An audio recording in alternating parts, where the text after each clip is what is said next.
Hello and welcome. You are listening to the Gay with God podcast, a safe place for us to share our stories and support one another. How long did we know? What challenges did we face? Did we lose our faith? When did we find our way back home? Or are we still searching? The stories you hear on this podcast will melt your heart and strengthen your belief that in God, all things are possible, and you can be authentically gay with the God of your understanding. I am your host, Midge Noble, and I am very honored that you are here. Hey, everybody, and welcome back to the Gay with God podcast. I'm so excited to have you back this week, and I'm very excited to introduce you to my guest this week. Eric Feltus is a life coach who helps other gay men free themselves from church shame. After growing up Catholic and Evangelical, Eric really hated being gay. It took him a long time to go from hating it to tolerating it, to loving and celebrating his queerness. Ultimately, his own struggles from his past are the driving force behind his 10-week program that's designed to help gay men fully love and embrace all parts of themselves with a community. Eric is also a television film actor, dog dad, which is my favorite part, avid hiker, and proud plant daddy to nearly 220 houseplants. I'm giving you more children. Eric, welcome to the Gay with God podcast. Listen, I believe in plant control, so I don't have space for 200 plants. I am pro-plants, and I am also pro-choice with plants. So I will have as many as I can give life to and not be irresponsible otherwise. Thank you so much for changing it from 220. So just full disclosure, Eric and I have been talking for quite a while just a minute ago, and he finally reminded me that we probably should have been taping all along because we were talking about some pretty cool stuff. So just to let you know, we are more connected, Eric and I, than we thought. You know, I'm from an Advent Christian background. He actually was in Aurora, Illinois, and went to the Advent Christian Church in Aurora. My parents met in Aurora, Illinois. So, oh my God, we could be like brother and sister. Who knows? But Divine intervention, I tell you, there's a reason we're here right now. That is exactly right.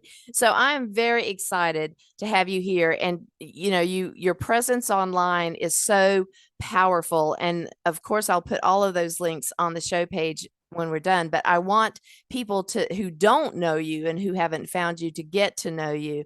And the message that you have for gay men is something that we all need. But you know, this is your thing. But it didn't start out as a big advocate for the gay community. And you know, in your bio, you even said you really hated the fact that you possibly could be gay. So let's start there. Tell us your story. Oh, yeah, absolutely. I do break that up often between hating to tolerating to loving. That seems to be the journey. And, you know, I believe that everything comes from a source of fear or a source of love. So I would say that when we're at a place where we hate any part of ourselves, it's because the discomfort inside is so intolerable and we don't know what to do with it. So we punish ourselves for it. Brene Brown would say that that blame is the discharge of pain. So when we have intolerable beliefs, we can purge those onto others, but we can also blame ourselves. We can purge that onto ourselves, which is what I did for the first 25 years of my life before entering that stage of toleration, which oftentimes is a lot harder than the stage of loving yourself. Toleration takes the most faith. Faith is not certainty. Faith is sitting in the discomfort of the unknown and choosing to keep moving forward. So to anyone listening, if you are at that phase of hating or tolerating yourself, you're not alone. I talk to men on a daily basis like you. We love you, and we want to get you to a place where you also love yourself, and that is possible for you. But I didn't believe that all the time, Midge. Can I call you Midge? Yes, please. Okay. So I didn't believe that the majority of my life, right? So the first 25 years of my life, I grew up Catholic and Evangelical, as you said. You know, I was engaged to a woman. I was so deep into perfectionism and people pleasing. Those are two things that I hear a lot with men in my field as well. We avoid the intolerable authenticity, and we cover it up with a performance, a life that society says we should be, right? The old facade. Yeah, so we cut off pieces of ourselves to be what society says we should be instead of owning who we are and letting those who value our values gravitate towards us, right? So Mm-hmm. for the first 25 years, it was contorting to the person that society said I should be in a closet. I so deep into denial that I was engaged to a woman. We were together for 5 years. She was my best friend. At this point in time, I was going to that evangelical church. And then I met a man.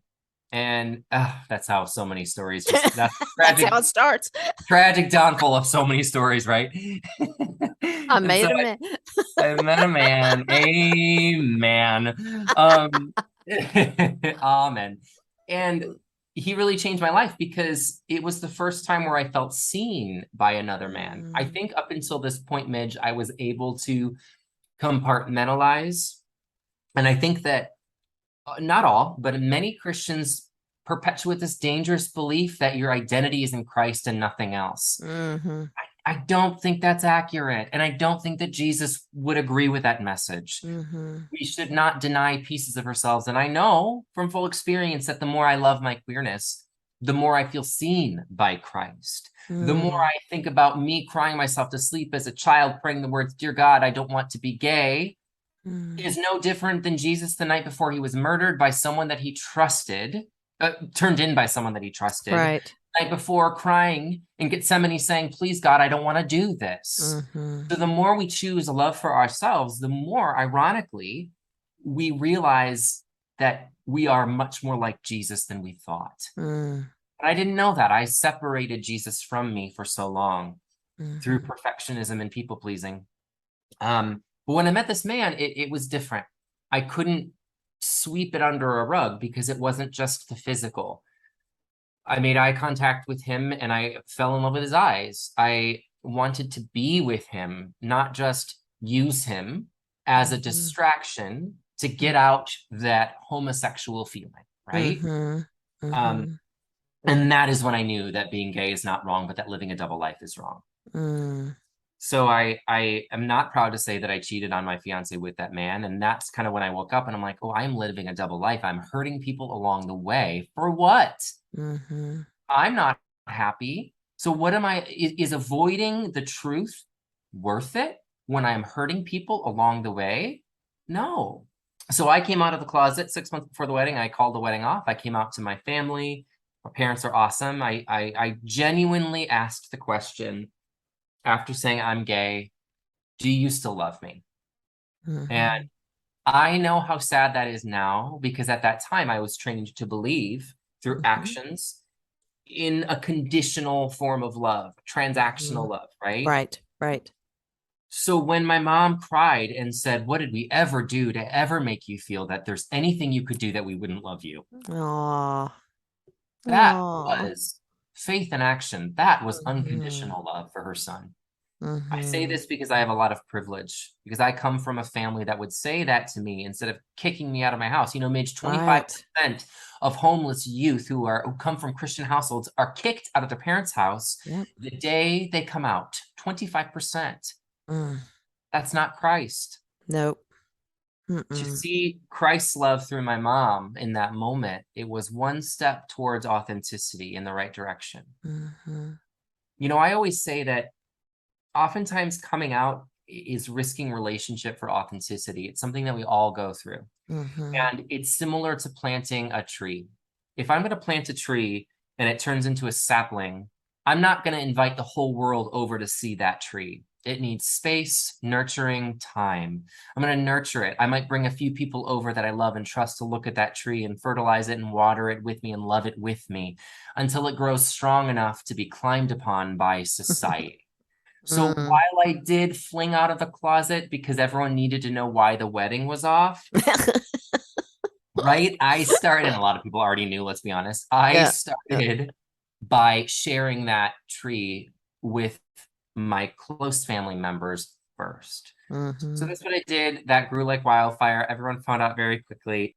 You know, life doesn't get easy when you come out. Life gets authentic. The relationships in my life were authentic. I knew that then at that moment, if someone said they loved me, that they actually loved me, I believed it. I didn't follow it in my head with, no, you don't, because you don't know me. Right. So Yeah. I had genuine connections. I believed in unconditional love. I was able to then reflect that upon myself and love myself. And some people, fell away from me. Some people said they can't agree with my lifestyle, so they can't be my friend. One person at that time who I had gone to the evangelical church with said that she loves me, but she would never come to my wedding, as if that was such an absurd idea. My friends, then you don't love me. If you don't love all of me, if there's a but Right. after the words I love you, if Yes. there's conditions on it, especially in the name of Christ, I don't mind burning that bridge. I'm Mm-hmm. going to say yes to myself by saying no to you. Mm-hmm. So thank you to that person. Thank you for showing me your authenticity and your fear and the Mm-hmm. capacity that you have to love me. It's not Right. enough. Not I enough. love myself too much. Goodbye. So that happened a lot. I then started asking Midge, like, why am I doing other things? Why am I a teacher? I loved teaching, but I recognized that I wanted to be an actor. But in order to be an actor, I would have to be seen. The one thing we want in life is the thing that scares us more than anything, and that's to be seen. But now Mm-hmm. that I am not weighed down by the wet blanket of inauthenticity of being in a closet, I can be seen. So Mm-hmm. I quit teaching. I became an actor in Chicago for 3 years to kind of warm up before moving to Los Angeles. I've been here for a little over 6 years as an actor and a life coach that helps gay men free themselves from church shame with my dog and my 20 houseplants. All right. So here's my question.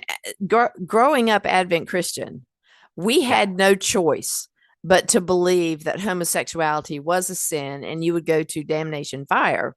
So even though your mom could gift you with the love, that authentic love, how did you unpack the teachings that you got from the church, or were you not involved too much in that? Did you ever buy into it, and how did you, because that's always the thing. See, I didn't come out till I was 30, and the one thing that kept me locked in was because of the overwhelming messages of going to hell, and that homosexuality was like having sex with animals. They taught us in youth group, and I'm like, well, that's not good.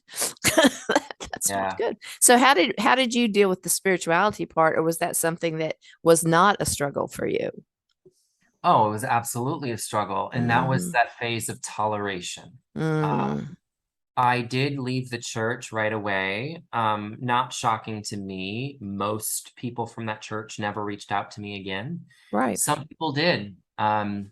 I got, there was one person that the pastor at that church set me up with who was married to a woman with children and was quote unquote same-sex attracted. Y'all, the reason I'm putting that in quotations is because that's a way of separating homosexuality from our identity. It's no different than saying I have homosexual tendencies instead of saying I am gay. Right. Um, and so I met with him twice and talked about his struggles with homosexuality. Some takeaways for me was that when you look in his eyes, he was sad. And I think about him all the time. And every time I get messages from Christians, particularly from gay Christians, who don't identify as gay but say they're same-sex attracted, who believe that I am leading men down an unhealthy path, or who try to tell me that homosexuality is wrong. I don't get angry anymore. I feel sad. Mm, Compassion originally means to suffer with.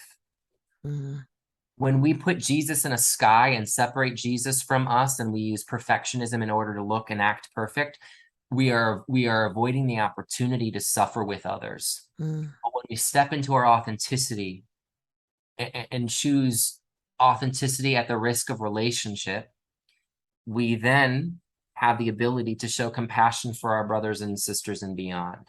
mm, Um, but now that's a tangent. So I was with him for a few sessions. What I'm saying is I feel compassion for him now. I'm not angry about what he said. mhm. One thing he said to me in the session was when I said, like, well, you've been married for a while, has sex ever been enjoyable with your wife? Long pause. And he said that he uses his wife to masturbate.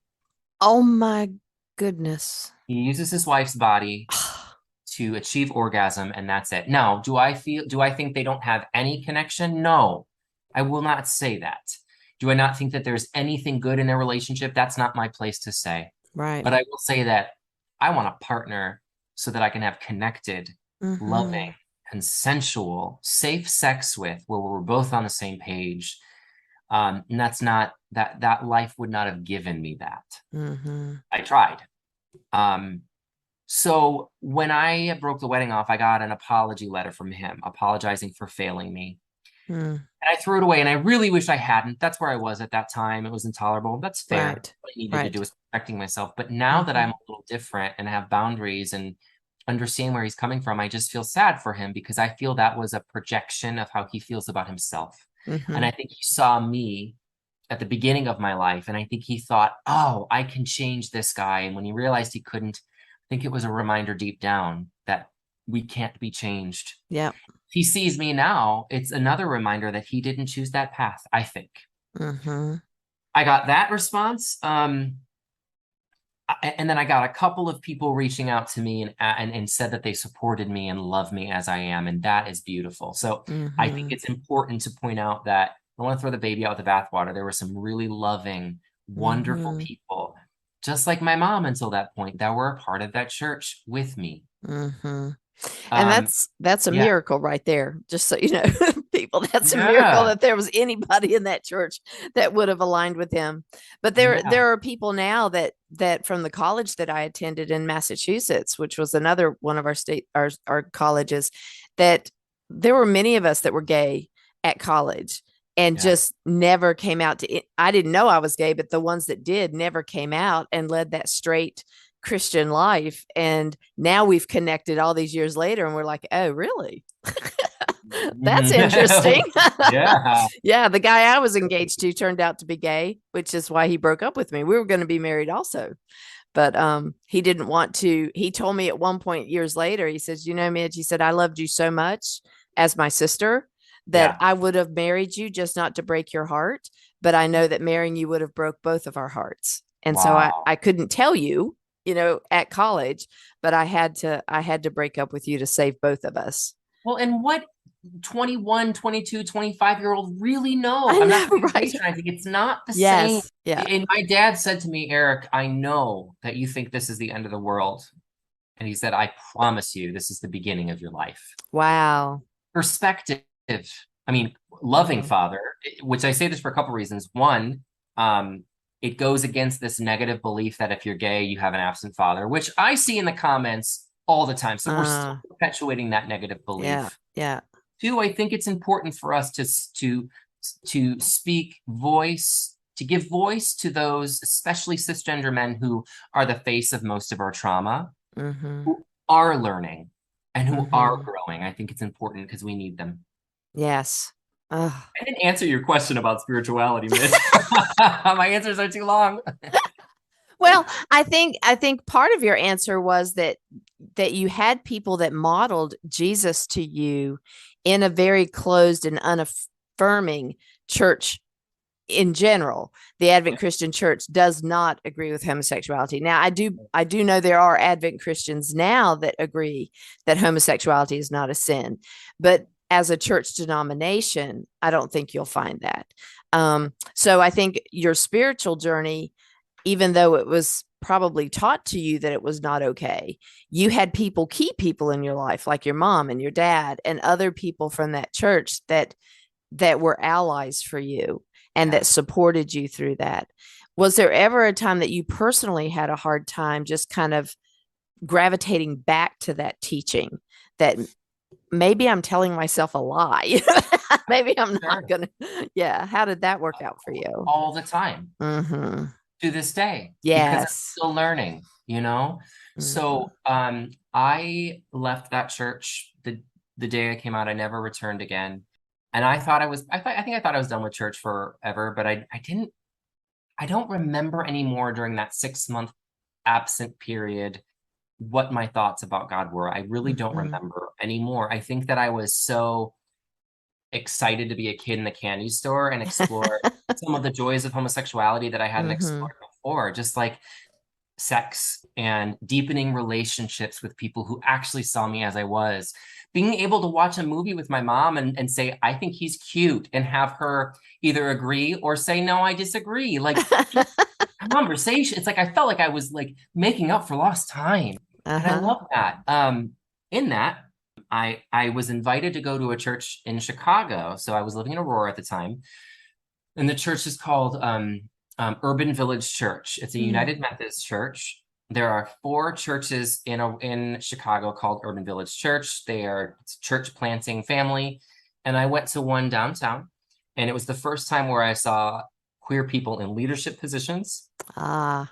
I get emotional thinking about it because it is so healing.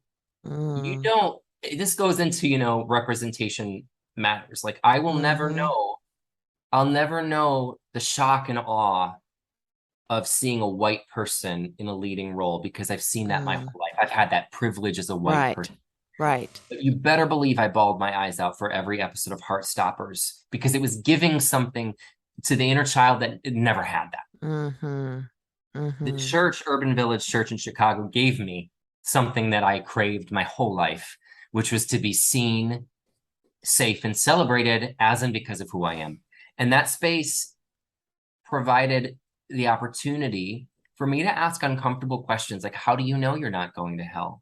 Because I Mm-hmm. was still afraid myself. Yes. I struggled with a long time. I struggled with this a long time.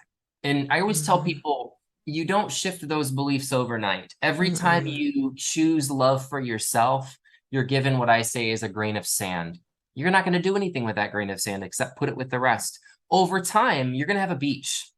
Over time, you're going to have a paradise. Over Mm-hmm. time, you can invite other people in community into that beach and paradise with you. Mm-hmm. But don't give up when you don't feel as if you are good in the eyes of God overnight, because it might not Mm-hmm. happen. That is where faith comes in. Faith is Mm-hmm. sitting in the discomfort of the unknown. And I Mm-hmm. struggled and I did that for a very long time until Yeah. I think it wasn't overnight. It was Mm. gradually over time. I look back at my Mm-hmm. life and I'm like, I am awesome and I'm resilient and I heal people now. But it Mm-hmm. wasn't like that overnight. Mm-mm.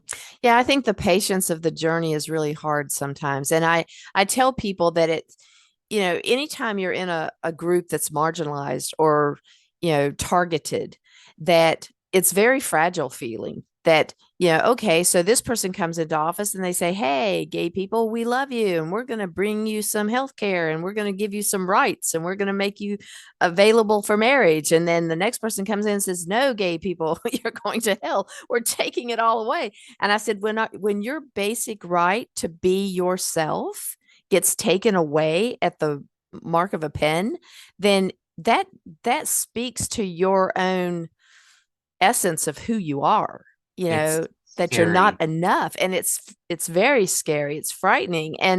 Um and I think that can sometimes reactivate that. Am I sure? Why does everybody else think it this way? Why am We I love have being numbers. politicized? Why That's am right. I an object? I say this to family and friends who vote conservative, Yes. who tell me things like, "Well, I'm not a one ticket voter." In Uh-huh. other words, yes, I am accepting and an ally to you, Eric, but I can't vote for that platform because I have multiple things that I vote for. And I say, you know what? Great. I don't have that luxury. Right. I don't have the Right. privilege to have multiple things on my checklist for who I'm going to vote for Yeah. because my freedom is at stake in Hmm. every election. And if we think it's over, it's not. It's never over. Mm-mm. Look at the number of anti-gay bills that have been posed just in 2022, in the first 6 months of 2022 alone. Right. And so, I think that's what I wanted people to continue to hear and understand is that, they think that just because we can get married, that we should be grateful and be quiet. And of What else do course you I'm want? grateful.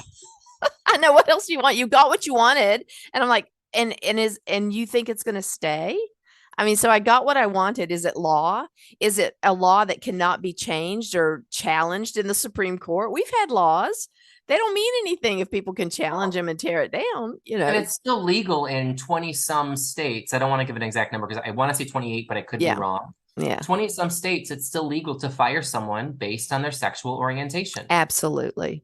And North Carolina would be one of those states where I'm living because we are a no fault kind of state where we don't have to give you lots of reasons. I mean, of course there are some guidelines, but yeah, they can make your life very bad so that you'll quit.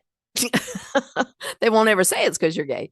So, Yeah. I think that, anytime that any one of us can claim who we are, live authentically, take the, and I was looking at some of the comments that you get online just based on your work and how what people will say to you. And, not any other worker really goes to work and gets hate mail just because, from people because of, the job they do. Now, maybe, people do complain and turn people in for bad performances and stuff, but still, we are a unique bunch where we can, try to live authentically, but, you risk death, you risk losing your job, you risk a lot of things. So, we are, when you said the word resilient, I think you're right that we have as a community continued to rise to every challenge, and we just continue to choose ourselves, as a way to live our life and be as out as we can within reason. I mean, I don't ever say every person needs to come out, because I don't know your story. I don't know if you're safe. I don't know what would happen to you if you did. Yes, I would love for the whole world to come out so that we could all stand together and say, look at us. This is how many there are. We're hiding, but we're all here. To me, what I think you're doing, Midge, is you're noting your privilege. Yep. I'll do the same thing. I am in my mid-30s. I am 6'3". I am white. I can pass for straight if I need to. Yep. I'm cisgender. I have a lot of privilege.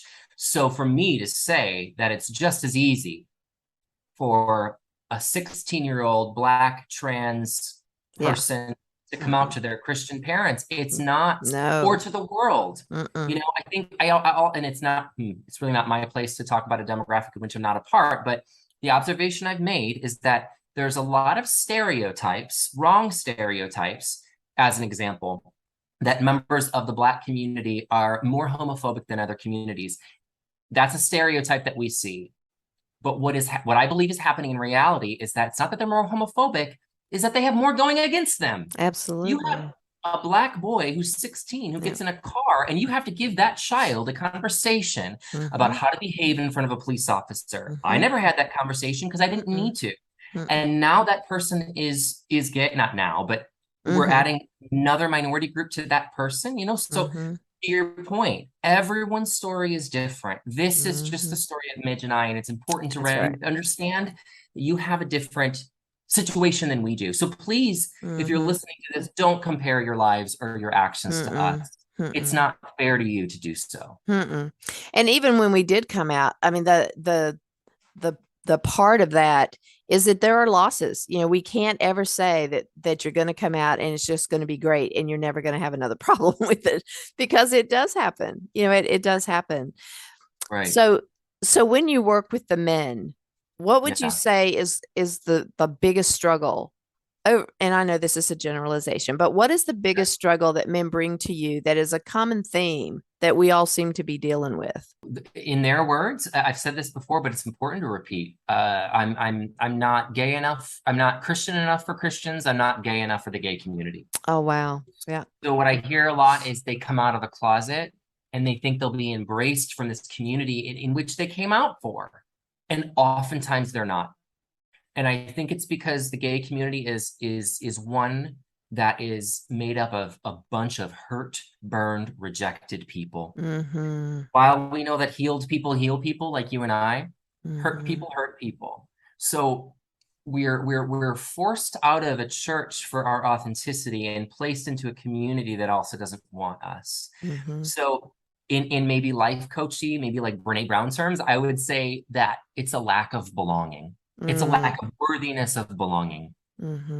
Yeah, I would 100% agree with that. And I think that even in our own community, we are bigoted against people who are not in our classification, if that's the right word.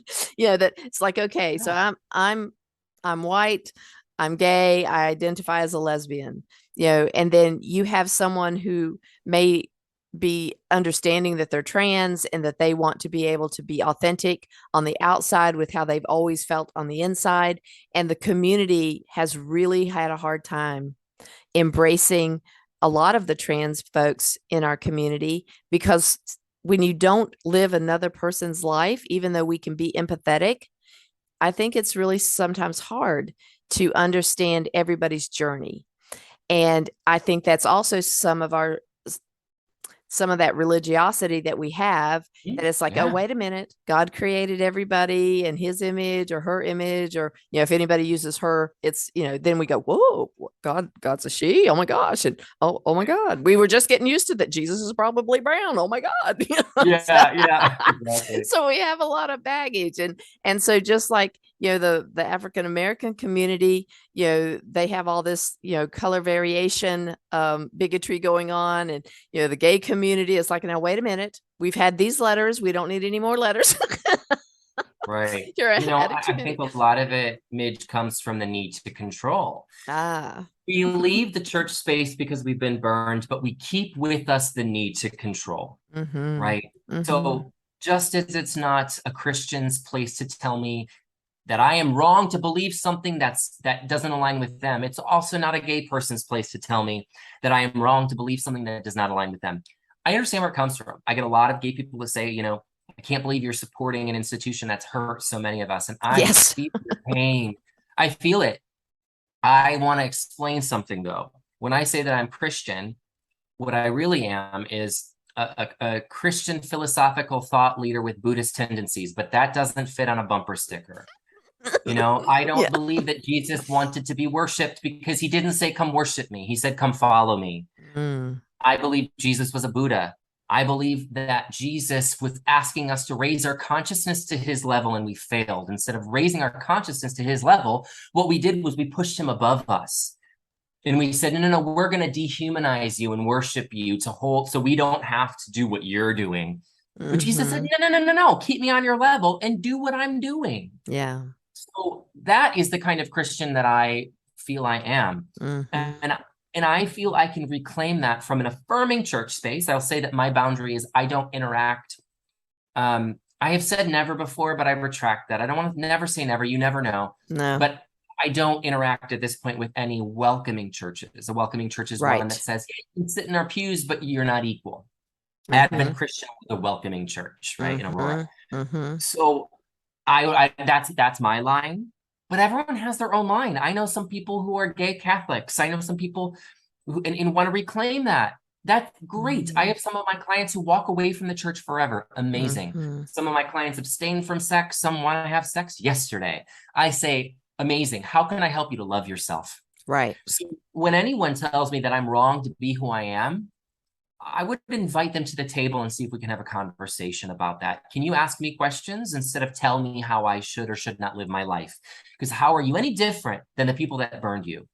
I just wish that we could all get to that place. And I don't believe that the church is ever going to give up their fear of hell in order to embrace us.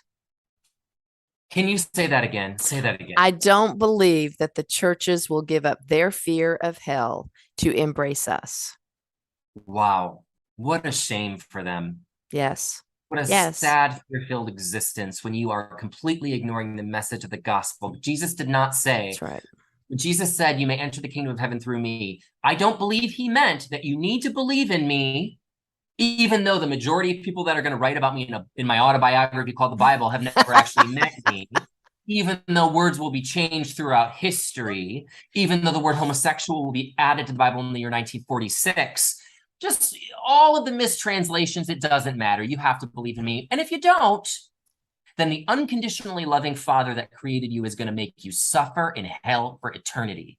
What a scary existence. Yes. No, Jesus did not call us to do that. Jesus called us to create the heaven here on earth through choosing love and through sitting with people that think differently than you and saying, ooh, that makes me uncomfortable. Can you help me to be a better critical thinker so I can love you better? Because right now, what you said makes me really uncomfortable and goes against what I've learned, and I'm feeling anger.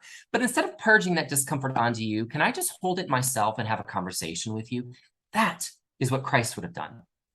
And so what's the name of the church that you now pastor at, Eric? I don't, but I go to the Church of Life Coaching by Feltus. Oh my gosh, I would go hear you preach. Well, I do speak a lot. I'm speaking coming up for Tucson. I'm not sure when you're releasing this podcast, but Today. Tucson Pride. Oh, Oh. amazing.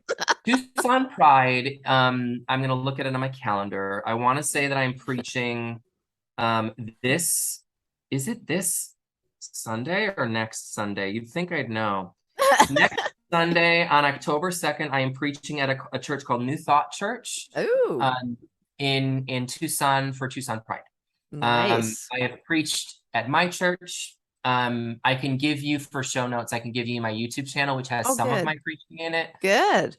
Preach a lot about my own coming out story as well. But I also Good. teach Sunday school at this church. The church I go to is called Harmony Church in Toluca Lake, Oh, and nice. it's a satellite church of Hollywood United Methodist. So they're both open and affirming United Methodist, Mm-hmm. like Urban Village in Chicago. Nice. Nice, nice, nice. Yeah, I like those churches that say they're welcoming, all are welcome, and it's only so they can get you in there to pray behind your back so you can change. Yeah. So, well, Yeah. they need your money. Yeah. The And business to them.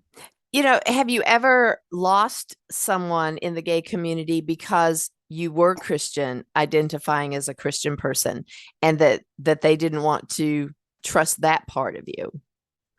I wouldn't semantics, but I wouldn't use the Mm-hmm. word lost. I think Mm-hmm. that if that were true, I would have gained a sense of freedom and clarity. Mm-hmm. Um, but I can't name anyone in particular. I Mm-hmm. will say that dating has become interesting after I became public with my platform. I've been a life coach for a while, but my 10-week program that's designed to help gay men free themselves from church shame just finished its first year. Mm. So really exciting stuff has been happening. Now I have a year-long program that we're adding on to it for people that want to continue the work. So much going on. When people look at my Instagram, like they'll see me on Hinge or Tinder, and then they'll see my Instagram. And oftentimes I get crickets after that because they see the messages I'm putting out. I don't blame them for that. I understand. Yeah. Um, so I think I have, but I don't know necessarily how to quantify it. Mm-hmm. Yeah. I was so interested by all that because that earlier statement you said you're not gay enough or Christian enough, that people are like, which way is it going to go? And I did have I use the word lost, but I lost friends because I was gay. And then I turned around and after my journey back to church, I lost people because it wasn't like I quit being gay, but I just added back my faith that I was struggling with and trying to reclaim. But apparently they didn't like the fact that I had then started going back to church. And Can I comment about that? Sure. So this wrapping some of these things up into a neat bow. If any of those people came to you and was like, Mitch, can you explain this? Because it makes me really uncomfortable, but I love you and I trust you and I want you into my life. So can we talk about why? Because right now it feels like a personal attack. Mm-hmm. That's a fair thing to say to you. Yes. And I think that in being a Christian, personally, I think that you don't owe anyone an explanation, but if you want them in your life, it's a fair question. The people that love us, I feel, are called to hold us accountable. But in my opinion, someone that's just going to cut and run, that's okay. There's nothing wrong with that. But I think that's data that person wasn't necessarily unconditionally loving for and with you anyway. Would you agree with that? Yes. Yes, I would. 100%. But it was a shock. It was a shock that, coming out was supposed to be a time where, you can connect with people and be authentic with them. And then, you go to your gay buddy and you say, hey, guess what? I'm going to, start this and I'm going to go see if I can find that back. And they're like, well, I just don't, okay. Yeah. It's interesting. This would not help them because it's a Bible verse, but in a letter from Paul to the Corinthians, he talks about what we would say today is code switching. And that's, that could sound, like as if you're two-faced. I don't think Paul means it that way. What Paul is saying is, when I'm in a church, I use language that resonates with people in a church. When I'm out of a church, I use language that resonates with people out of the church. When I talk to people of wealth, I use these words. When I talk to people who are in poverty, I use this language. And I think what he's saying is that the message of Christ, which is the message of unconditional, radical, inclusive love, transfers beyond the bounds of all human social constructs and can meet us where we're at. So I would say it's our responsibility, Midge, to know that. So when I am talking to a room of gay men who have been burned by the church, I can use language that I might not use when I'm talking in a corporate speaking event. It's Right. not to say that I'm a different person. It's the same message, but it's language that makes sense to that group of people, because we know that language is not unconditional. Language is not infinite. Language is very finite. And the word God, Christ, love, forgiveness, any words could mean something very differently to two different people. It's important for us to Absolutely. that. Yeah. Absolutely. I have a group online that I use the word Bodhi seekers. And the Bodhi seekers were people that I had aligned with when I was looking into Buddhism, and I was, it was all about not God, but seeking a deeper meaning. And then the Gay with God. I thought you said booty seeker, Oh by the no, way. Bodhi. Oh, that's fun. I want to be in that group. Is that a new app I haven't heard about? Right. Anyway. I'll send you the link. Okay. I cut you off. That was rude. No, that's fine. That's fine. That's how I work.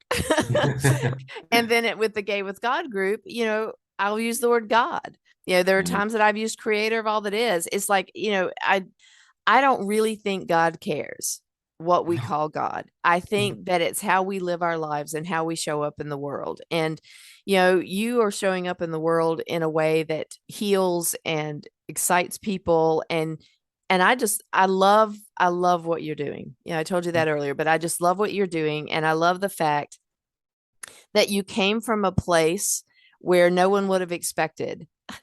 Nobody would have expected you to have this presence online and to be who you are right now. And I'm so glad that you stepped into your life and you didn't let anything stop you. And it doesn't matter if you came from privilege. Many people come from privilege and they're not with us today because it was too hard. And they chose suicide over the journey, because it is a very terrifying journey to take from an evangelical church and in the society that we're living in and the trauma that we face every single day when we are trying to be authentic. I'll tell you that this is sort of like a commercial, I guess, but but not really. So I went to a wedding of my wife's coworker, and she has an amazing husband now. They got married. They blended their families that are not quite the same, but they've blended their families. So I didn't know exactly what the wedding would be like, and I wasn't really sure what the dinner afterwards would be like. And so I was a little bit okay, we'll go and we'll support her because I like her. But it was like this most eclectic. It was almost like heaven. It's like, oh my gosh, we're all so different, and that's so great, and we're all getting along, and it was beautiful. And they had this thing where you could. It was like marriage years dance. So anybody that was married was supposed to come onto the floor, and that included everybody. And I looked at my wife, who never. I mean, we couldn't be more different. I'm like, what? And she's like, don't look at me. Just let me find a wall and I'll sit by it. And I said, honey, this is our chance. We need to be in this. We're married. We need to be in this dance. So we get out and we start dancing. We even kissed on the floor, and we came in third in the marriage numbers, because with our holy union back in the day, we've been together for 27 years. It will be 28 years in October. And so the only people that were ahead of us were the girls' parents who had been married for 45 years, and these grandparent people that had been married for 50 years. And I'm like, dang, did we represent for the community or what? You did. And you know what? Give it to them, because good for them. That's right. Good for them. If you can stay together for 50, because we've just got in 27, but that's good for you. That's beautiful. But it's those types of things that, you look for in a community, and it's far and few between. But to be able to be on a dance floor, to hold each other, to kiss each other amongst heterosexuals, you just don't ever find that, very often.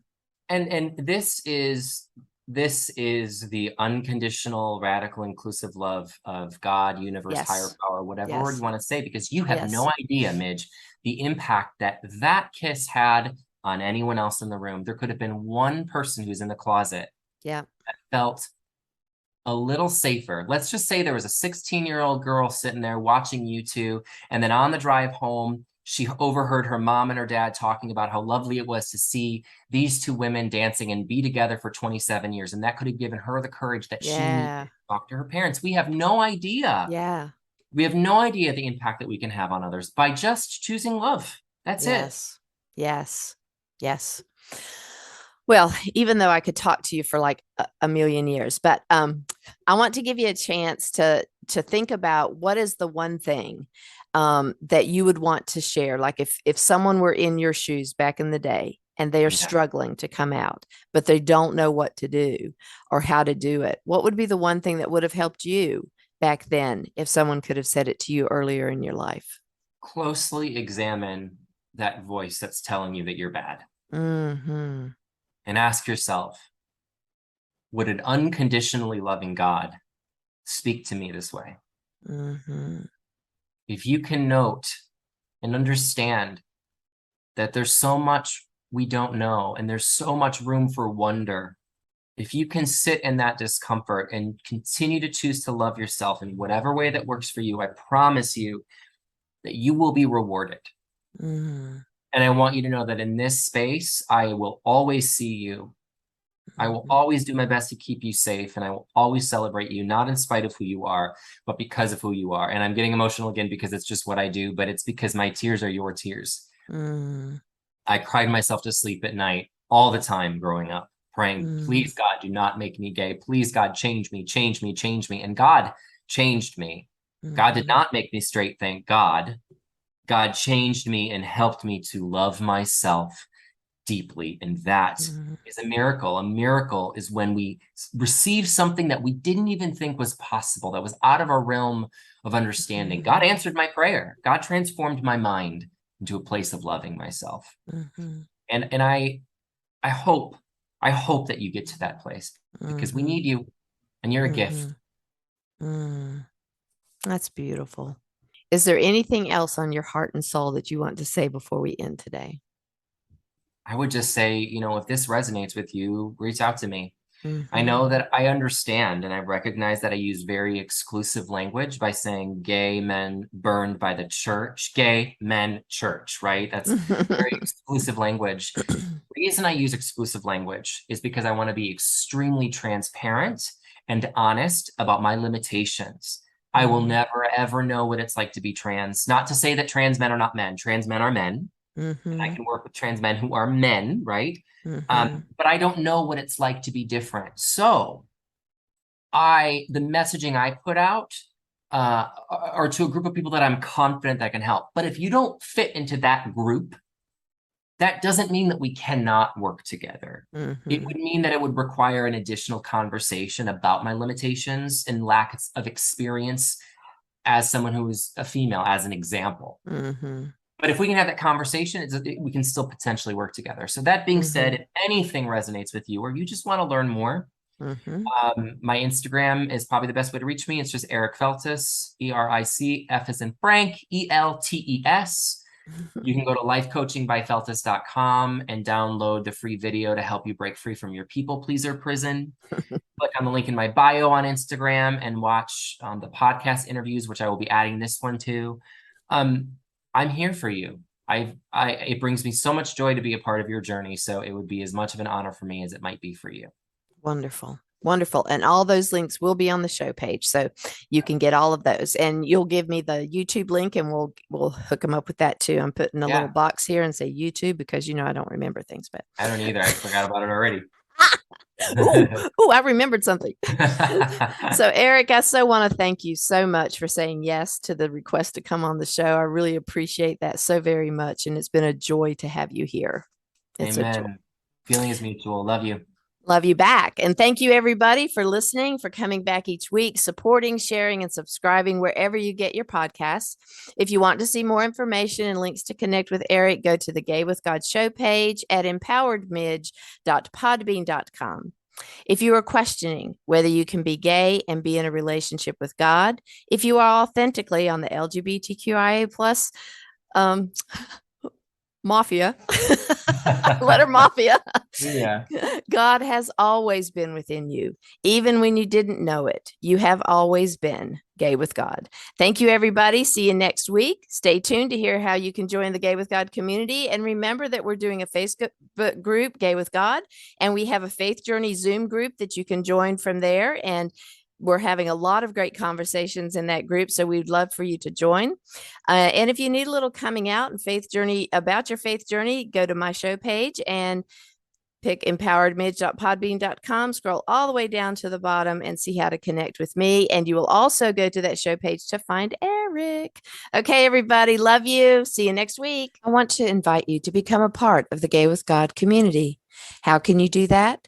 Stay connected by messaging me your thoughts and comments in the comment section under the downloads of the show on the Gay with God show page.